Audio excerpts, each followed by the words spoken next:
Saint Elisabeth Feodorovna Romanov's journey to sainthood began in early childhood in Darmstadt, Germany. Born into a family of high status, she possessed a gentle heart and extraordinary inner beauty. Even as a young girl, her character radiated kindness and faith. The Song of Songs seems to capture her essence. Who is this that appears like the dawn, fair as the moon, bright as the sun, majestic as the stars in procession? Her early life was marked by profound sorrow. At just 3 years old, her brother died tragically. And 3 years later, a diphtheria epidemic claimed her 4-year-old sister and her mother. She prayed fervently for her family, seeking to comfort her grieving father and fill the emptiness left by these losses.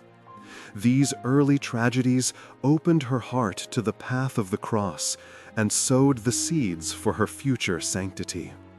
In her youth, Elizabeth met Sergei Romanov, a nephew of Tsar Nicholas II of Russia. Sergei's faith, kindness, and compassion deeply impressed her. At 19, she married him and moved to Russia, beginning a life of shared devotion and service. Their marriage was warm and heartfelt, built on mutual respect, spiritual guidance, and genuine love. Sergei became both her window into Russia and her spiritual mentor. Her brilliance and charm won admiration at the Russian court, where she became known for both grace and wisdom. Though her family remained Lutheran, Elizabeth voluntarily embraced the Orthodox faith in 1891, inspired by her love for Russia, her husband, and her devotion to God. She explained to her father, "Nothing external attracts me, and not worship, but the foundation of faith. External signs only remind me of the internal." Her conversion marked a true commitment of heart and soul, and she embraced her new homeland fully. Tragedy struck again in 1905 when Sergei Romanov was killed in a bomb attack by a radical revolutionary. Elizabeth's response was remarkable. She visited his assassin in prison, leaving behind a gospel and an icon, praying for his repentance. She forgave him entirely and even petitioned Tsar Nicholas II for clemency. The death of her husband transformed her life.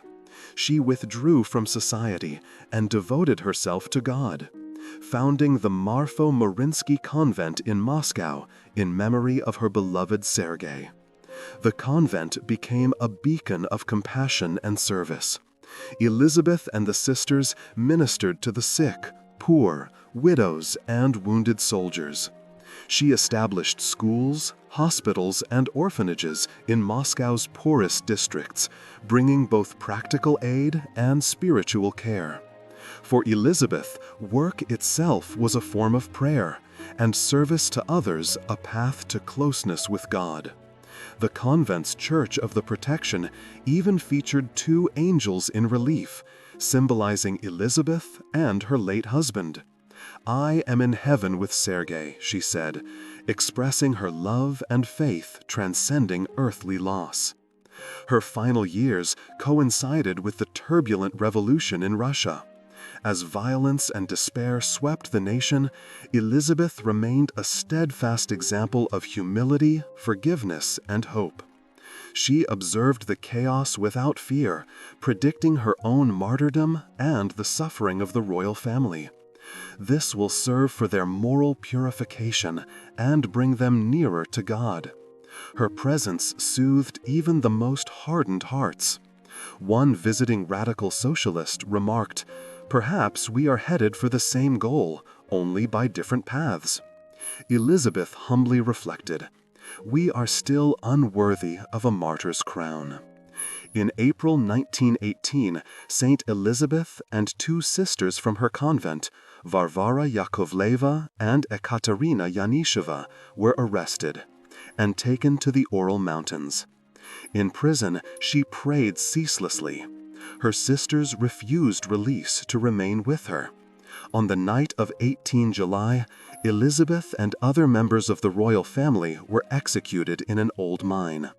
As she was pushed into the pit, she prayed for her killers. "Lord, forgive them, for they do not know what they are doing." Even in her final moments, she eased the suffering of others, and eyewitnesses reported hearing the cherubim's hymn for hours after the execution.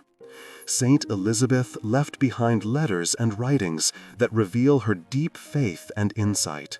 She described her conversion to Orthodoxy as a matter of the heart, not attraction to external rituals.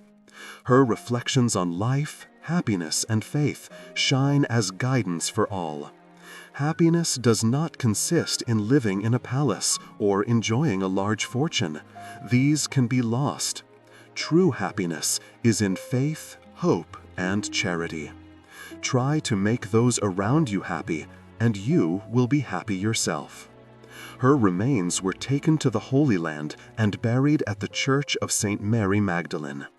In 1992, she and Nun Barbara were glorified as martyrs by the Russian Orthodox Church.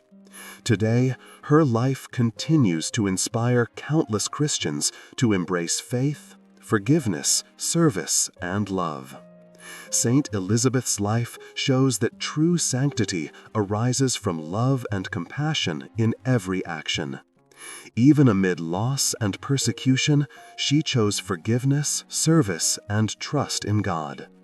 Her example invites us to respond to suffering with courage, to turn sorrow into care for others, and to seek God in all things.